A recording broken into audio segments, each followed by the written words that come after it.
अस्सलाम वालेकुम स्टूडेंट्स। जी तो स्टूडेंट्स एक्सरसाइज 12.2 कर रहे हैं जिसका क्वेश्चन नंबर 5 करना है हमने।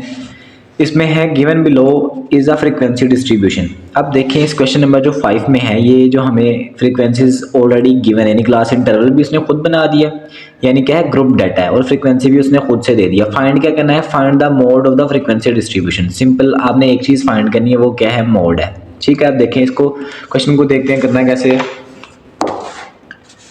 अब देखिए जो हमारे पास क्लास इंटरवल जो हमें गिवन थे वो मैंने एज इट इज़ लिखे हैं। ठीक है, ये 5, 9, 10, 14, 5, 19 और ऐसे सोन चलती जा रही हैं। ये फ्रीक्वेंसीज भी ऑलरेडी क्वेश्चन में गिवन थी। अब क्लास बाउंड्रीज फाइंड करनी है। मैंने ऑलरेडी बताया हुआ है कि क्लास बाउंड्रीज कैसे फाइंड करनी है। मैं अगेन रिपीट कर रहा हूँ कि जो हमारी लोअर क्लास लिमिट है इसमें से 0.5 माइनस करना है, और जो अपर क्लास लिमिट है उसमें 0.5 ऐड करवा देना है। 5 में से 0.5 माइनस करेंगे तो 4.5 आ जाएगा, और 9 में ऐड करवाएंगे तो 9.5। ऐसे ही 10 में से भी माइनस करवाएंगे तो 9.5 आ जाएगा, 14 में ऐड करेंगे तो 14.5 आ जाएगा। सोन करके इनकी क्लास बाउंड्रीज आ जाएंगी। अब देखें, आपको सबसे पहले ना जो कि हमारे पास ग्रुप डाटा है उसका मोड का फॉर्मूला आना चाहिए। वो फॉर्मूला क्या होता है, L plus F M minus F one over F M minus F one plus F M minus F two multiply by H. अब देखिए ये सारी चीज़ें होती क्या है, ये L क्या होती है, लोअर क्लास लिमिट होती है। ये H क्या होता है जी, हमारे पास क्लास का गैप होता है। ठीक है ना। अब देखिए, और जो बाकी चीज़ें ये मैं साथ साथ एक्सप्लेन करूंगा। अब सबसे पहले मैंने यहाँ पे लिखा है कि मॉडल क्लास। मॉडल क्लास कौन सी होती है, अब देखिए मैं लिखा है class model is a class, ऐसी क्लास होती है हैविंग मैक्सिमम फ्रीक्वेंसी, जिसकी सबसे ज़्यादा मैक्सिमम फ्रीक्वेंसी होती है। सो मॉडल क्लास इज कौन सी है, देखिए जिसकी सबसे ज़्यादा फ्रीक्वेंसी, इसकी 1 है, 8 है, 18 है, 11 और 12 है, ये वाली है। ठीक है ना। आपने इसको पॉइंट आउट कर लें या इस तरह सर्कल कर लें। ठीक है, ये सर्कल कर लिया हमने इसको। ठीक है, अब देखिए यहाँ से हम लोगों ने उठानी है वैल्यूज़। अब जो लोअर, अब देखिए इस फॉर्मूले के हिसाब से L जो है लोअर क्लास लिमिट 14.5, वो कहाँ से उठाई, इसी क्लास में से उठाई। अब जो एफ एम है, ठीक है, एफ एम 18 यानी फ्रीक्वेंसी जो है वो यहाँ से उठाएंगे, ये 18 निकाला हम लोगों ने।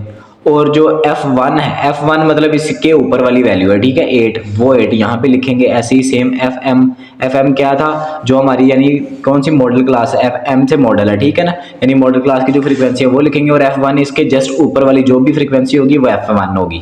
अब as it is values put की हैं। H मतलब जो क्लास इंटरवल का गैप है, यानी 5 से लेकर 9 तक कितना गैप है, 10 से लेकर 14 तक, वो 5 का है। ठीक है, हम लोग 5 पुट कर देंगे।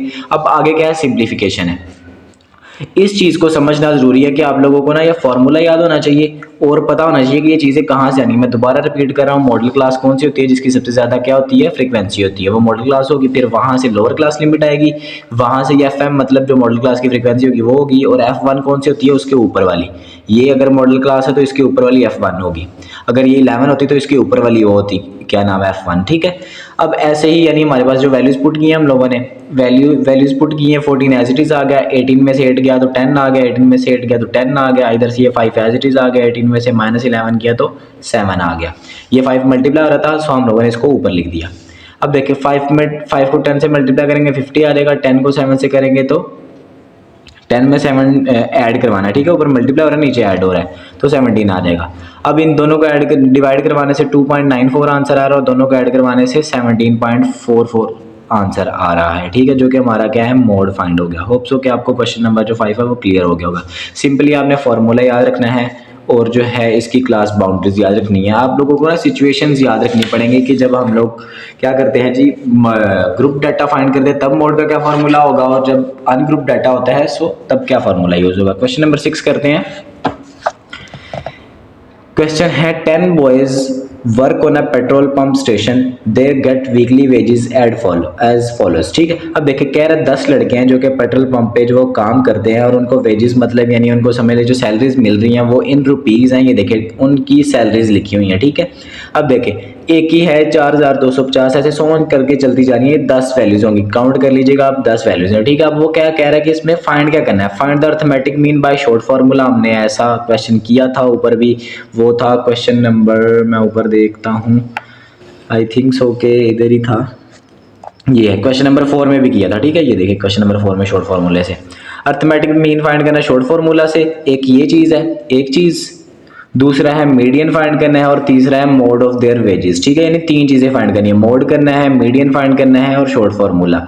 अब देखिए मोड हमने अभी ऊपर किया है, लेकिन मोड ये क्या है, अनग्रुप डाटा है, अब चेंज होगा, वैसे सेम नहीं होगा। ठीक है, सो सिचुएशन को समझना है आपने कि क्वेश्चन की सिचुएशन के हिसाब से क्या होगा, क्वेश्चन चेंज हो जाएगा, यानी फॉर्मूला चेंज हो जाएगा। तीन चीजें फाइंड करनी है, देखें इसको सॉल्व करते हैं।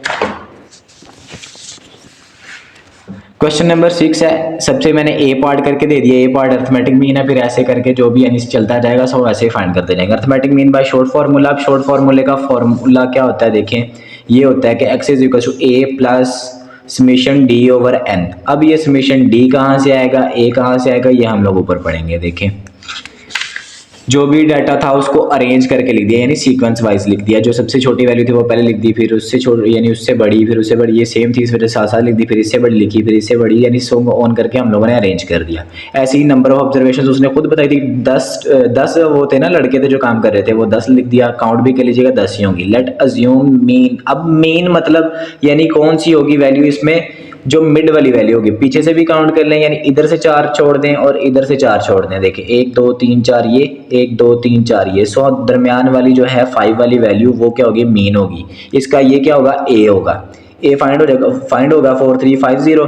अब देखें, अब इसके लिए हमें टेबल बनाना पड़ेगा, ये एक्स आ जाएंगे, जो भी हमारे पास डाटा गिवन है वो सारा लिखेंगे इधर। अब डी कैसे फाइंड होता है, x माइनस ए करना होता है। d की सिचुएशन याद रखनी है हमें कि d कैसे फाइंड होगा, x माइनस ए। अब a की वैल्यू क्या थी, मैंने अभी बताई है कि मेन जो इसकी मिड वाली वैल्यू होगी वो निकालनी है। आपने डाटा हमेशा अरेंज करके लिखना है इसके लिए। ठीक है, अगर आप अरेंज नहीं करते और उसमें से मीन निकाल लेते हैं तो उम्मीद है कि यानी उसमें आंसर आपका सही नहीं आएगा। सो कोशिश करें पहले डाटा अरेंज करके लिखें। अरेंज करके कैसे लिखना है, पहले सबसे छोटा, फिर उससे बड़ा, फिर उससे बड़ा, ऐसे सोन लिखेंगे, और फिर ऑब्जर्वेशन लिखनी है, और फिर मीन लिखना है यानी इसकी मिड वाली वैल्यू, और फिर डी फाइंड करना है, यानी x जो भी वैल्यूज है उसको उसमें से मीन माइनस करवा दें। ये जो भी वैल्यू थी इसको मीन लिखा, माइनस करवा दिया, सारी वैल्यूज एज इट इज लिखी और माइनस मीन करवा दिया। माइनस करवाया तो -100 आया, -100 ऐसे सोन करके हमारे पास ये आंसर आ गए। और इनका समीशन ए चाहिए था, समीशन डी चाहिए था। ठीक है, ये देखिए समीशन डी, इधर मैंने लिखा नहीं है, समीशन डी नहीं लिखा। ठीक है, डी करेंगे तो ये 200 आ जाएगा। अब देखें ये जो ए था यहाँ पे 4350 आया था, 4350 ये यहाँ पे पुट किया, प्लस का साइन, समेशन डी 200 आया, नंबर ऑफ ऑब्जर्वेशन 10 थी, इनको डिवाइड किया तो आंसर आ गया 20, ऐड करवाया तो 4370, अर्थमेटिक मीन फाइंड हो गया। ठीक है, शॉर्ट फार्मूले से। अब देखें इसका जो क्या है दूसरा पार्ट था कि मीडियन फाइंड करें। अब फिर से अरेंज किया डाटा को एज इट इज, जैसे पीछे लिखा हुआ था, इसको बी का नाम दिया मैंने क्योंकि 3 पार्ट बन रहे थे ना इसके।